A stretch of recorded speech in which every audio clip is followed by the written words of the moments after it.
Bismillahirrahmanirrahim. Assalamualaikum warahmatullahi wabarakatuh. Rasulullah Shallallahu Alaihi Wasallam bersabda, "Tasaharu fa inna fis sahuri barakah." Makanlah sahur kalian, karena sesungguhnya di dalam waktu sahur itu ada keberkahan. Teman-teman yang dirahmati Allah Subhanahu Wa Taala, ketika Nabi mengatakan di dalam sahur itu ada keberkahan, maka makan sahur itu bukan hanya soal apakah kita mampu bertahan untuk berpuasa dengan sahur atau tanpa sahur, tetapi soal kita ingin mendapatkan kebaikan-kebaikan yang Allah simpan di dalam waktu sahur. Karena kalimat barokah dalam bahasa Arab artinya ziyadatul khair, bertambahnya kebaikan. Ada orang yang berpuasa tidak sahur, maka puasanya sah, tetapi dia tidak mendapatkan keberkahan-keberkahan yang Allah sediakan di dalam waktu sahur. Sedangkan ada orang yang berpuasa dengan sahur, maka dia puasanya sah dan ditambah dengan kebaikan-kebaikan yang Allah sediakan di dalam waktu sahur.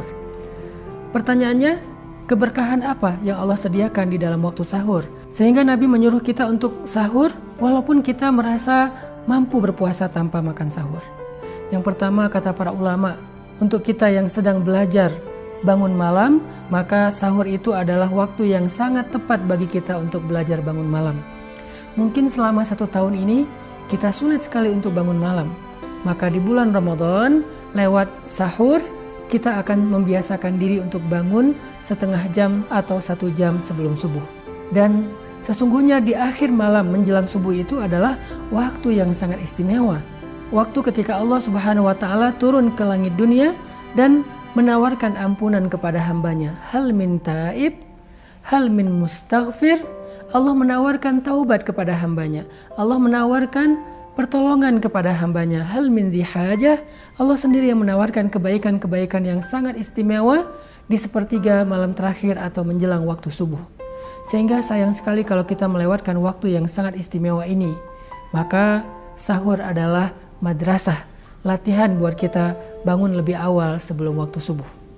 Lalu ketika kita bangun, apa yang kita lakukan? Sebelum kita makan, kita wudhu lalu sholat 2 rakaat. Kalau kita belum witir, lebih baik lagi, maka kita tutup dengan sholat witir. Kalau kita sudah witir di masjid atau setelah tarawih, maka kita tidak perlu menutup lagi dengan witir, karena tidak ada 2 witir dalam 1 malam. Cukup kita melakukan sholat 2 rakaat atau 4 rakaat dengan jumlah rakaat yang tidak ganjil. Ini yang kita lakukan sebelum sahur karena kita sedang belajar untuk melaksanakan ibadah malam menjelang sholat subuh. Itu keberkahan yang pertama. Keberkahan yang kedua adalah dengan kita makan sahur, maka Allah Subhanahu Wa Taala akan memberikan kepada kita kekuatan. Sehingga dengan kekuatan fisik itu, insya Allah puasa tidak akan menghalangi kita dari produktivitas. Walaupun kita berpuasa, tapi kita tetap mampu menjalankan amanah-amanah kita di luar rumah. Walaupun berpuasa, kita tidak mudah mengantuk. Walaupun berpuasa, kita tidak mudah malas dan lemas. Walaupun berpuasa, kita tidak mudah emosi karena lapar. Itulah keberkahan yang terkandung di dalam sahur. Dan yang terakhir, sesungguhnya dalam ketaatan kepada Allah itu ada kebaikan di dunia dan di akhirat. Sahur adalah ibadah. Bayangkan, makan saja ibadah. Kita bangun untuk makan sahur walaupun hanya segelas air dan sebutir kurma, tetapi kita mencoba untuk taat kepada Allah, itu saja bagian dari ibadah. Sehingga orang yang bangun sahur dinilai seperti orang yang melaksanakan ibadah-ibadah ritual. Sedangkan orang yang tidak bangun sahur hanya melaksanakan puasa saja, maka dia kehilangan satu ibadah yang sangat istimewa. Itu adalah keberkahan lain yang ada di dalam waktu sahur. Percayalah ketika Nabi mengatakan tasaharu. Keberkahan yang luar biasa juga yang terkandung dalam waktu sahur itu apa? Sesungguhnya waktu sahur itu adalah waktu yang didoakan oleh para malaikat. Sehingga siapapun yang bangun dari tidurnya untuk makan sahur walaupun segelas air dan sebutir kurma, maka malaikat mendoakan mereka. Malaikat akan mengatakan, "Ya Allah, ampunkanlah dosanya. Ya Allah, angkatlah derajatnya. Ya Allah, sayangilah, rahmatilah dia."